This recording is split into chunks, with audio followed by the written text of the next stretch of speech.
చెప్పన్నా బీఆర్ఎస్వి ఎందుకు టార్గెట్ అవుతుంది రాష్ట్ర సర్కార్కి?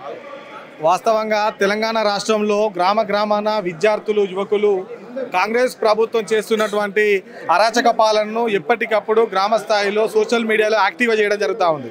దీన్ని జీర్ణించుకోలేక రాష్ట్ర ప్రభుత్వం కేసీఆర్ రేవంత్ రెడ్డి గారు అన్న విధంగా పోలీస్ పటేల్ వాళ్ళ నాన్న అన్నట్టు ఈరోజు తెలంగాణ రాష్ట్రంలో పోలీసుల రాజ్యం నడుస్తూ ఉంది. ఎంత అరాచకం అంటే తెలంగాణలో ఈరోజు ముఖ్యమంత్రి రేవంత్ రెడ్డి ఉన్నాడంటే తెలంగాణ రాష్ట్రం వచ్చినందుకు. కేసీఆర్ గారు 14 సంవత్సరాలు నిరంతర పోరాటం కృషి తెలంగాణ వచ్చిన కేసీఆర్ దిష్టి బొమ్మ ప్రతిపక్షాలు కాలబెడితే ఏ రోజు కూడా కేసు కాలే ఎక్కడ కూడా.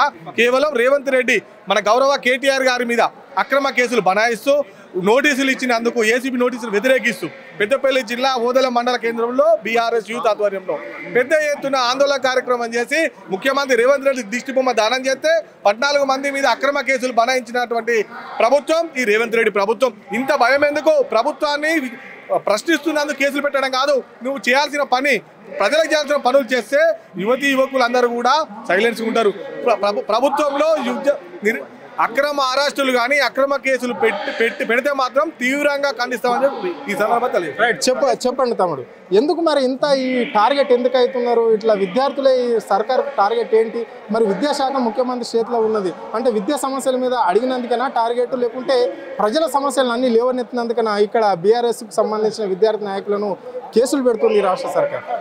ముఖ్యమంత్రి రేవంత్ రెడ్డి గారికి ఇచ్చిన హామీలు ప్రకటించినటువంటి గ్యారంటీలు ఏవైతే ఉన్నాయో అవి అమలు చేయలేనటువంటి దద్దమ్మ ఈ రేవంత్ రెడ్డి కాబట్టి నిత్యం ప్రజాపక్షమై తెలంగాణ ప్రజల పక్షాన తెలంగాణ యావత్తు ప్రజానికం పక్షాన ప్రధాన ప్రతిపక్షమై గొంతు వినిపిస్తూ ఉన్నటువంటి బీఆర్ఎస్ పార్టీ నాయకులను అలాగే బీఆర్ఎస్ పార్టీ అనుబంధ విద్యార్థి సంస్థ అయినటువంటి బీఆర్ఎస్వి విద్యార్థి నాయకులను అరెస్టు చేసి ఎక్కడికక్కడ కేసుల పేరిట విచారణ పేరిట బెయిల్లు జైళ్ళు అనేటువంటి విధానంతో విద్యార్థులను విసికించి విద్యార్థులను ఇబ్బంది పెట్టేటువంటి ప్రయత్నం చేస్తూ ఉన్నాడు ఈ రేవంత్ రెడ్డి సర్కార్.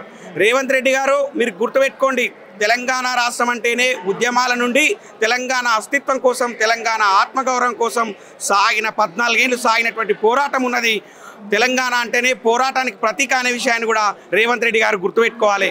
బిడ్డ రేవంత్ రెడ్డి, నీ యొక్క గురువు అయినటువంటి చంద్రబాబు నాయుడు గారికి శిష్యరికం చేయనిక ఈరోజు నువ్వు రాష్ట్ర ముఖ్యమంత్రి అయినవా? తెలంగాణ ప్రజలు నీకు పీఠం ఇచ్చింది ఎందుకు? నిన్ను చంద్రబాబు నాయుడికి కాళ్ళు ఒత్తమని చెప్పినామా, ఆయన కాళ్ళు మొక్కమని చెప్పినామా? నీకు ఆయనకు గూడు పుటాన్ని ఉంటే మీ ఇద్దరు పర్సనల్గా డిస్కస్ చేసుకోండి.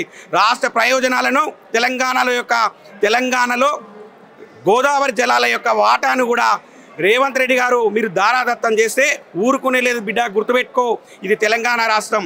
ఇక్కడ ఎవరు కూడా తెలంగాణ విద్యార్థి సమాజం కానీ యావత్ తెలంగాణ ప్రజానికం కానీ మా యొక్క రక్తంలోనే పోరాటం ఉందనే విషయాన్ని కూడా రేవంత్ రెడ్డి గుర్తుపెట్టుకోవాలి. మరీ ముఖ్యంగా 60 లక్షల సభ్యత్వాలు కలిగినటువంటి బీఆర్ఎస్ పార్టీలో అణువణువున అడుగడుగున ఉద్యమ మా యొక్క పోరాటమే మా యొక్క పార్టీ యొక్క అస్తిత్వమే పోరాటం అనే విషయాన్ని కూడా రేవంత్ రెడ్డి నువ్వు గుర్తుపెట్టుకొని మెదులుకో అనే విషయాన్ని కూడా నేను విద్యార్థి విభాగం నాయకుడిగా తెలియజేస్తా ఉన్నా. రేవంత్ రెడ్డి ఈరోజు బనకచెర్ల పేరిట తెలంగాణ యొక్క గోదావరిలో తెలంగాణ యొక్క వాటాను అక్రమంగా చంద్రబాబు నాయుడుకు దారాదత్తం చేసేటువంటి ప్రయత్నం చేస్తూ ఉన్నావు బిడ్డ. నువ్వు గుర్తుపెట్టుకో, నేను ఉరికించి కొట్టేటువంటి రోజులు వస్తాయి. రానున్నటువంటి రోజుల్లో యావత్ తెలంగాణ సమాజం నీ వెంట నేను తరుముతుంది. నేను బిడ్డ గుర్తుపెట్టుకో, నేను ఉరికించి తెలంగాణ పొలిమేర దాటేంత వరకు కూడా కొట్టి తన్ని ఉరికించేటువంటి ప్రయత్నం చేస్తా తెలంగాణ సమాజం అనే విషయాన్ని కూడా రేవంత్ రెడ్డి గారు గుర్తుపెట్టుకోవాలి. రేవంత్ రెడ్డి గారు మీరు ఇచ్చినటువంటి 6 గ్యారంటీలు 420 హామీలు ఏమైనా తెలంగాణ సమాజం అడుగుతూ ఉంటే రోజు ఒక డైవర్షన్ పేరిట కేటీఆర్ గారికి వారానికి ఒక నోటీసు, నెలకొక నోటీసుల పేరిట విచారణ పేరిట ఒక డ్రామా చేస్తూ ఉన్నాడు.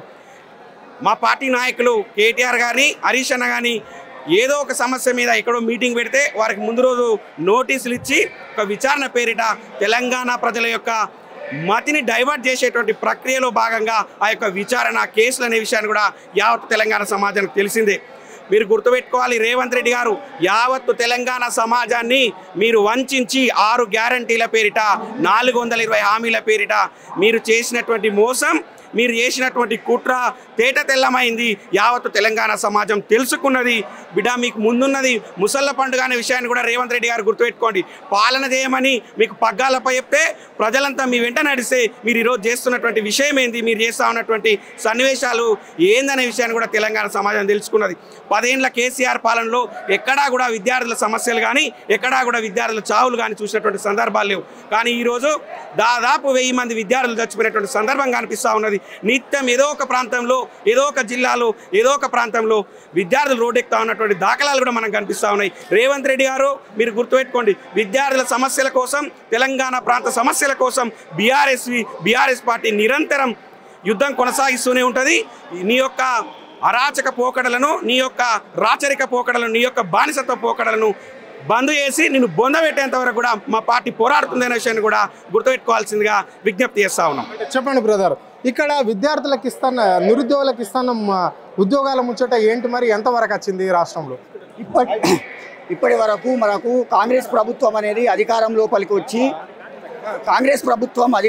వచ్చి సంవత్సరం రైతున్నది.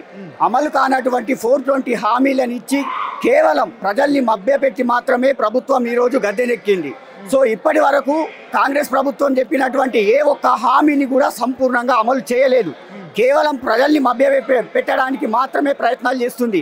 ఏదైతే విద్యార్థులకు నోటిఫికేషన్లు ఇస్తానని చెప్పిందో అవి కూడా ఇంతకుముందు తెలంగాణ మన బీఆర్ఎస్ ప్రభుత్వం ఇచ్చినటువంటి నోటిఫికేషన్లకే మళ్ళీ అందులో కొన్ని యాడ్ చేస్తున్నామని చెప్పేసి దాన్ని కొనసాగింపుగా ఇచ్చింది తప్ప ఇప్పటి వరకు కూడా మన కాంగ్రెస్ ప్రభుత్వం ఒక్క నోటిఫికేషన్ ఇచ్చినటువంటి దాఖలు కూడా లేవు.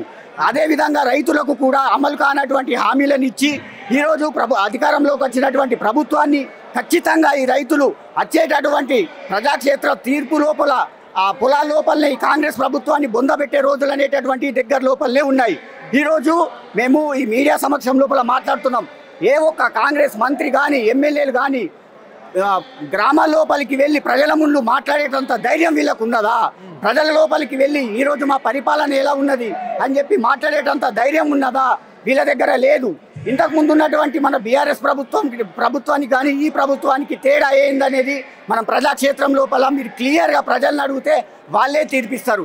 కాబట్టి ఏదో ప్రభుత్వాన్ని నడిపియాలి, 5 ఏళ్ల పాలన ఏదో మభ్య పెట్టాలని చెప్పేసి ఆ హామీ ఈ హామీ ఆ కేసు ఈ కేసు అని చెప్పేసి ఈ ప్రభుత్వం నెట్టుకొస్తుంది తప్ప వచ్చేటటువంటి ఎలక్షన్ లోపల ప్రజాక్షేత్రం లోపల ఖచ్చితంగా కాంగ్రెస్ ప్రభుత్వాన్ని ప్రజలే రైతులే ఆ పొలాల లోపల బొందబెట్టేటటువంటి రోజులు దగ్గరలోనే ఉన్నాయి.